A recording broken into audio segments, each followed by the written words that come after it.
নমস্কাৰ এই মুহূৰ্তত এটা অত্যন্ত গুৰুত্বপূৰ্ণ খবৰ দিব বিচাৰিছো বাংলাদেশত এক প্ৰকাৰৰ ভয়ংকৰ পৰিস্থিতিৰ সৃষ্টি হৈছে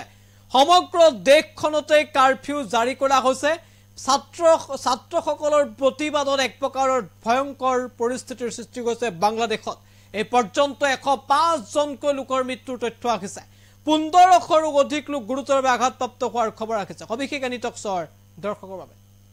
আমি জনাইছো এটা অত্যন্ত গুৰুত্বপূৰ্ণ খবৰ ছাত্ৰ আন্দোলনৰ এবাৰ কপিছে বাংলাদেশ ছাত্ৰ বিক্ষোভত উত্তাল বাংলাদেশ অগ্নিগৰ্ভা বাংলাদেশ ছাত্ৰৰ গৰ্জনৰ এবাৰ বাংলাদেশত ভয়ংকৰ পৰিস্থিতি সমগ্ৰ বাংলাদেশতে কাৰফিউ জাৰি কৰিলে শেখ হাসিনা চৰকাৰে বৰ্তমানলৈকে প্ৰাণ গ'ল 105 জনকৈ লোকৰ আহতৰ সংখ্যা কেইবা হাজাৰ হ'ব বুলি ইতিমধ্যে জানিব পৰা গৈছে গুৰুত্বপূৰ্ণ খবৰ সরকারি চাকরি সংরক্ষণ ব্যবস্থার বিরুদ্ধে রাজপথত নামি লাখ লাখ ছাত্র ছাত্রী সরকারি চাকরিত কোটা বা সংরক্ষণের বৈষম্যর অভিযোগ তুলি বাংলাদেশের ছাত্রসকলের আন্দোলন বিক্ষোভ দমনের প্রতিবাদকারীর উপর গুলিবর্ষণ লাঠি চালনা বাংলাদেশ বন্ধর আহ্বান প্রতিবাদকারী ইতিমধ্যে হিংসাত্মক ঘটনা ঠায়ে ঠায়ে পাওয়া আছে বাংলাদেশ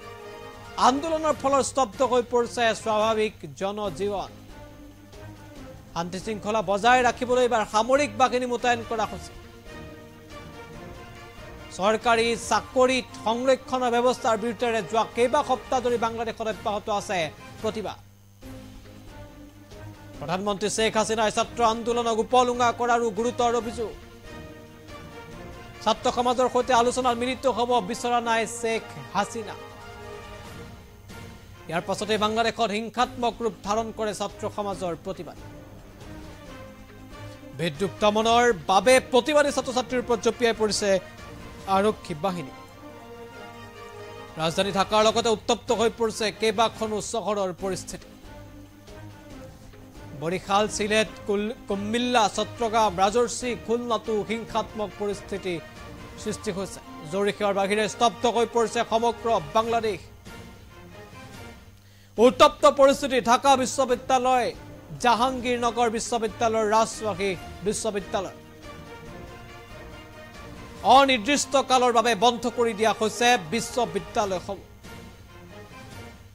বৰ্তমান বাংলাদেশৰ 56% সৰকাৰি চাকৰিত বিভিন্ন শ্ৰেণীৰ বাবে 56% সংৰক্ষণৰ ব্যৱস্থা আছে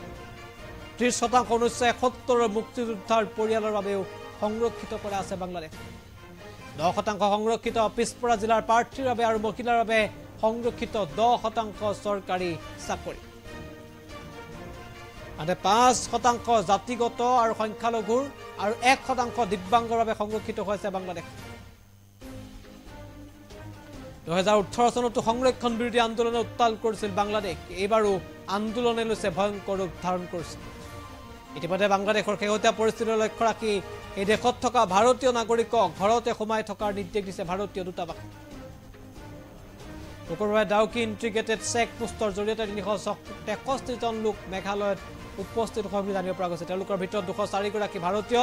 158 গৰাকী নেপালী আৰু এগৰাকী ভূটানৰ নাগৰিক ছাত্ৰ আন্দোলন কপিছে বাংলাদেশ আমাৰ দৃশ্যাংশ আছে দেখুৱাব বিচাৰিছো দৃশ্যাংশ পৰিস্থিতি ভয়ংকৰ হৈ পৰিছে বাংলাদেশৰ ৰাজপথ উত্তাল হৈ পৰিছে প্ৰতিবাদকাৰীয়ে ভয়ংকৰ ৰূপ ধাৰণ কৰিছে প্ৰতিবাদকাৰীক নিয়ন্ত্ৰণ কৰিব পৰা নাই সৰকাৰে এক অসহায় হৈ পৰিছে বাংলাদেশ সৰকাৰ